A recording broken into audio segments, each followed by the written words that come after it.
मैया बताओ मेरी माँ, आपने मंगलसूत्र पहना है? आपने काहे पहना, क्यों पहनते हैं? हैं? नहीं पता, पता ही नहीं। एक लड़की ने तो अपना मंगलसूत्र खूंटे पे टांग दिया, खूंटी पे टंगा है। हाँ, ये टंगा है। बताओ मैया, मंगलसूत्र क्यों पहनते हैं? हाँ, नहीं पता। लंबी उम्र के लिए तो मांग भरते हैं।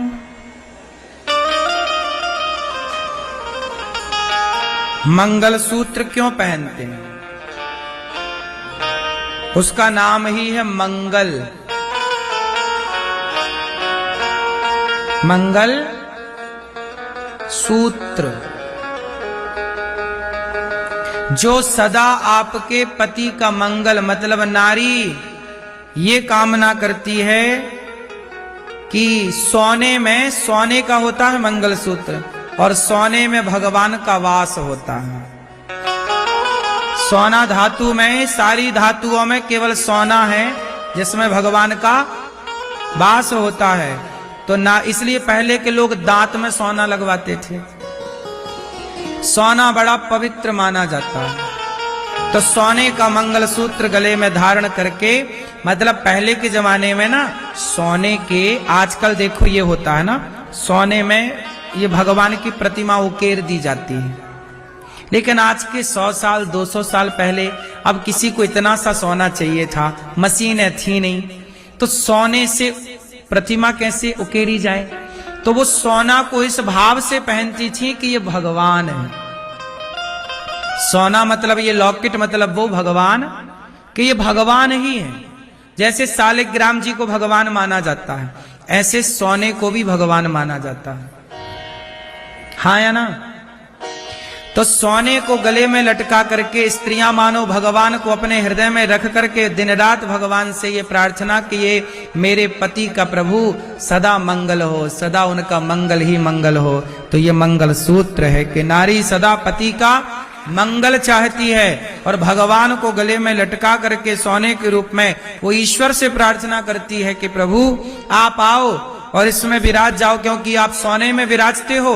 तो ये रहा मेरे गले में सोना, आप आओ यहाँ सोने में बैठो और यहाँ बैठ करके सदा मेरे पति का मंगल ही मंगल करना। इसलिए मंगलसूत्र पहनने की परंपरा है। इसलिए मंगलसूत्र सोने का ही होता है। हाँ या ना? धातुओं में सोना, भगवान का वास सोने में होता है। इसलिए हमारे यहाँ पहले जो प्राचीन मूर्तियां थी ना, अधिकांश मूर्तियां भी सोने की हुआ करती थी मंदिरों में। हाँ या ना? हमारा देश ही सोने की चिड़िया था। हमारे यहाँ खूब मंदिर सोने के थे, सोने के मंदिर थे हमारे यहाँ।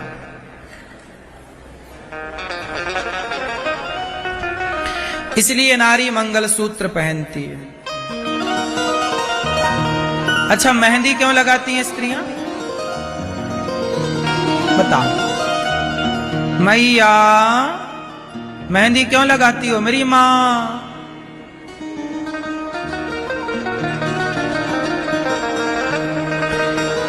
अच्छा ये बताओ, मेहंदी कैसे बनती है? पहले, आजकल तो ये मेहंदी आ गई ना पाउच वाली, पहले ऐसी वाली मेहंदी आती ही नहीं थी। पहले महिलाएं नेचुरल पत्ता तोड़ती थी मेहंदी का। कितने लोगों ने वो पुराना प्रोसेस फॉलो किया है? क्या करती थी मैया? पत्ता तोड़कर उसे घिसती थी, उसे पकाती भी थी क्या? नहीं पका, घिसती थी, पीसती थी। क्या करती हैं? सिलबट्टे से पीसती, और पिसने के बाद वो कैसी दिखती है? हरी होती है, लेकिन लगाने के बाद कैसी आती है? तो ये मेहंदी क्यों लगाई जाती है लड़की के हाथ में? शादी के पहले मेहंदी लगा दी जाती है।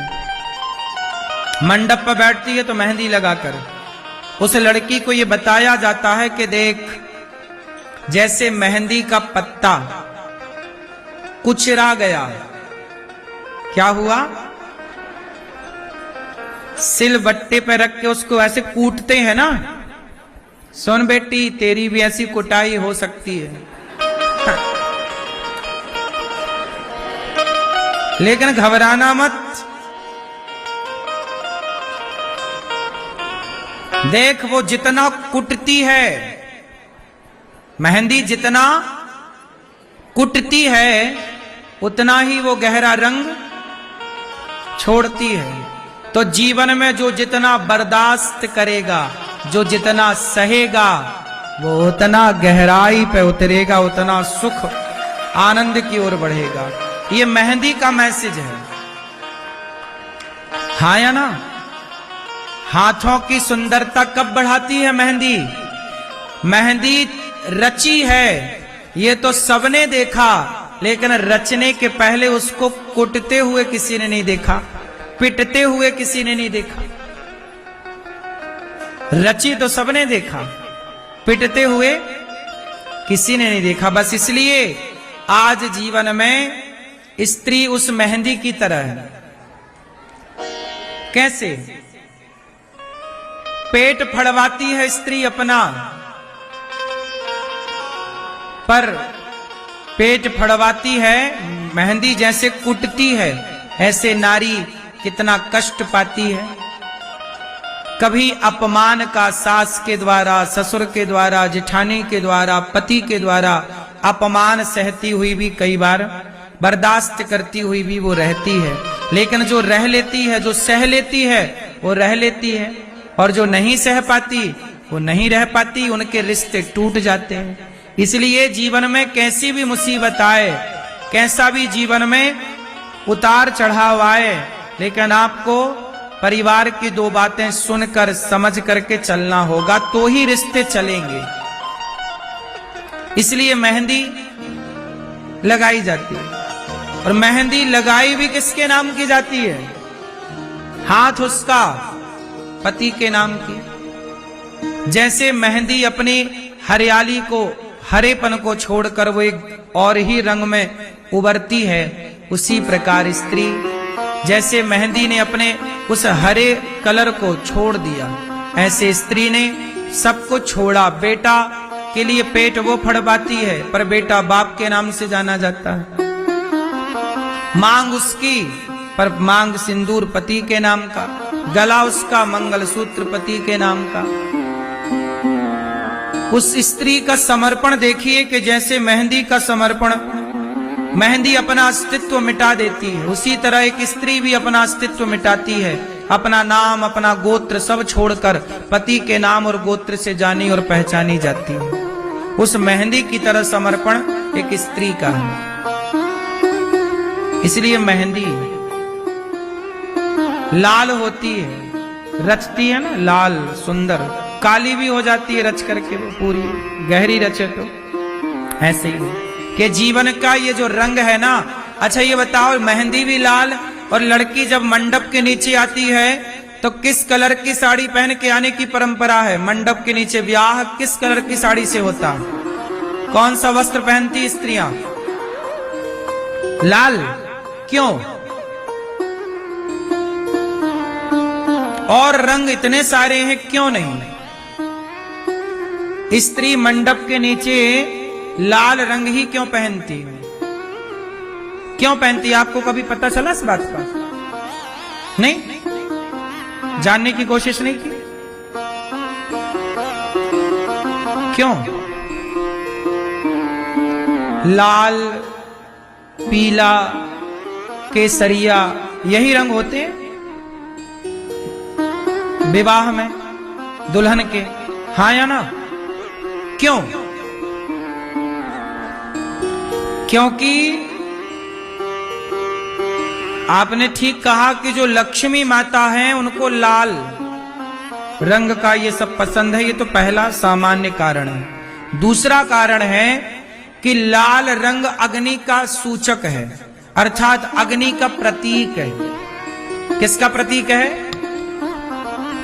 अग्नि का प्रतीक है ना। धधकती है आग तो ऐसी होती है लगभग, तो लाल कपड़ा हमारे देश का सन्यासी भी ऐसी पहनता है, लगभग भगवा उसी से मिलता जुलता, हाँ या ना।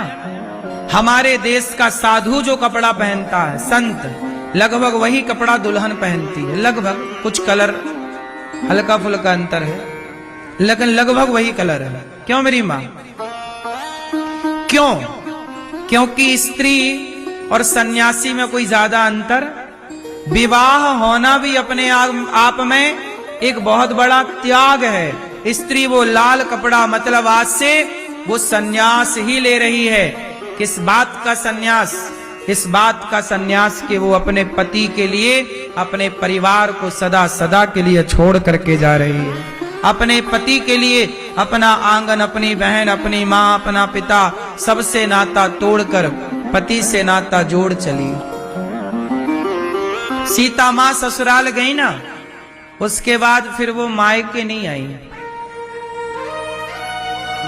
पति के बिना वो कैसे रहती? ये समर्पण है। आजकल रिश्ते टूटते क्यों हैं? क्योंकि रिश्तों में समर्पण ही नहीं। पहले की स्त्रियां एक बार ससुराल जाती थीं तो मायके लंबे समय बाद आती थी। मायके से कोई संपर्क नहीं था तो उन्हें ऑप्शन नहीं था, ऑप्शन ना था, माँ का, बाप का, भाई का ऑप्शन नहीं था, तो ससुराल में रहती थी और आनंद से अपना रहना सीख लेती थी और वहीं आनंद से जीती थी। आजकल ऑप्शन है कि पति नहीं, सास नहीं, तो माँ जिंदाबाद है, बाप कहां गया? बाप के घर में हमारे नाम की रोटियां तो सदा हैं। क्यों जी? इसलिए मेहंदी का, लाल कपड़े का, हर चीज का एक कारण है सनातन में। विवाह में बहुत सारा कार्य होता है, अग्नि की साक्षी होती है, मंडप गाड़ा जाता है। मंडप क्या है? वो यज्ञ कुंड है, एक यज्ञ का पूरा विधान होता है, तब जाके आपका विवाह संपन्न होता है। हल्दी चढ़ाई जाती है आपको, उसके भी कारण है। तेल चढ़ाया जाता है, उसका भी कारण है। मांगर माटी होती है। मांगर माटी समझते हैं आप लोग? गांव की मिट्टी लाई जाती है मंडप के नीचे रखने के लिए। विवाह के पहले मांगर माटी में स्त्रियां जाती हैं, पुरुष भी जाता है। पुरुष की भी मांगर माटी होती है, स्त्री की भी होती है। मांगर माटी कौन कौन जानता है? ये होता है ना प्रोसेस। माटी लाई जाती है गांव की, जिस माटी पे हम खेले हैं, खाए हैं, वो माटी उस मंडप के नीचे लगाई जाती है। उसी माटी का चूल्हा बनता है। वहां पे जो वहां नेंग होते हैं, आगे का प्रोसेस होगा जो छोटा छोटा, सब कुछ वो माटी होती है। राम भी जब गए थे तो 14 साल के लिए अपने अयोध्या की साथ में माटी लेकर के गए थे। उसी कहते हैं मांगर माटी, माँ की माटी, माँ के गांव की। माँ की मतलब वो माँ, कौन सी माँ? पृथ्वी माँ। हमारा गांव, जिस माटी पे हम खेले, वो भी तो हमारी माँ है। एक माँ है जिसकी गोद में खेले, वो जन्म देने वाली माँ, और एक माँ जिस धरती माँ की हमने माटी खाई। इसलिए तो कहते हैं जन्म देने वाली माँ और जन्मभूमि। जन्मभूमि क्या है? जन्मभूमि क्या है? माँ। जन्मभूमि क्या है? जन्मभूमि पृथ्वी माँ है। तो जननी जन्म भूमश्च स्वर्गादपि गरीयसी। जन्म देने वाली माँ और जन्म भूमि दोनों माँ है। तो एक माँ की माटी, दूसरी माँ बैठकर उसका चूल्हा बनाती है और उसी से आगे का सारा प्रोसेस होता है। तो ये विवाह एक बहुत बड़ा, एक उसमें सभी देवताओं का आवाहन, सभी का, नगर देवता का, कुल देवता का, ग्राम देवताओं का आवाहन। जब बेटी का विवाह होता है, केवल रिश्तेदार आशीर्वाद देने नहीं आते, समस्त देवी देवताओं का आवाहन किया जाता है। देवी देवताओं, हमारी बेटी को आशीर्वाद देकर जाओ। इसलिए मंडप के नीचे लड़की को लक्ष्मी माना जाता है और पुरुष को नारायण माना जाता है। कोई भी लड़की हो, कोई भी लड़की हो, जब वो दुल्हन बनती है तो वो लक्ष्मी कहलाती है। लड़का दुल्हा बनता है तब वो नारायण कहलाता है। हमारे यहाँ दुल्हा दुल्हन को लक्ष्मी नारायण ही कहा जाता है। इसलिए लड़की के माँ बाप पांव पूजते हैं इस भाव से कि ये लक्ष्मी और नारायण है। जबकि दामाद तो बेटे की तरह होता है, तो दामाद अपने सास ससुर के पांव छुए तो कोई आश्चर्य नहीं है। लेकिन परंपरा यही है कि हमारे यहाँ लड़की का पिता लड़के के पांव छूता है, मतलब दामाद के पांव छूने की परंपरा है। हाँ या ना? हाँ या ना? आपके यहाँ क्या परंपरा है? आपने अपनी बेटी जिसके संग ब्याही उसके पांव छूते हैं कि नहीं दामाद के? बोलो हाँ कि ना? क्यों छूते हैं? इसलिए क्योंकि हमने आपको मंडप के नीचे नारायण के रूप में स्वीकार किया है। किस रूप में स्वीकार किया है? नारायण के रूप में स्वीकार, जबकि आप हैं हमारे बेटे की तरह। दामाद तो बेटे की तरह होता है ना? क्यों मेरी माँ? दामाद किसकी तरह है? बेटे की तरह है। बेटी और दामाद, बेटी है और दामाद बेटा है। लेकिन फिर भी भारतीय परंपराओं के अनुसार चूंकि हमने मंडप के नीचे अपनी बेटी को लक्ष्मी माना और अपने दामाद को नारायण माना, तो माना है तो अब सदा मानेंगे। इसलिए बेटी के पांव पिता छूता है। इसलिए बेटी के पांव कौन छूता है? बेटियां, कई जगह ऐसा भी परंपरा है कि बेटियां बाप के पांव छूती हैं, बेटियां मां के पांव छूती हैं, इसलिए कि हमारी मां बड़ी है, मां होती है। लेकिन ये गलत है। इससे सही गलत तो परंपराएं चली आ रही हैं, सही गलत कहना ठीक नहीं है। लेकिन जो सही प्रोसेस है वो यही है। हमारे यहां लड़की को लक्ष्मी माना जाता है। क्या माना जाता है? हमारे घर लक्ष्मी आई है, तो लक्ष्मी तो हमारी मां है, तो जो हमारी मां है हम उसे पैर कैसे छुलवा सकते हैं? कैसे? इसलिए बेटियों के पांव सदा से बाप छूता है। हमारे यहां कन्याओं के पांव छुए जाते हैं, कन्याओं से पांव छुलाए नहीं जाते। हाँ या ना? ये जितनी बूढ़ी बूढ़ी स्त्रियां हैं, तुम कितनी भी बूढ़ी हो जाओ, पर कन्याएं सदा, तुम कन्याओं के पांव छुओगी, कन्या तुम्हारे पांव नहीं छुएगी। हाँ या ना? क्योंकि हमारी जो परंपरा है उसमें कन्या को लक्ष्मी माना गया।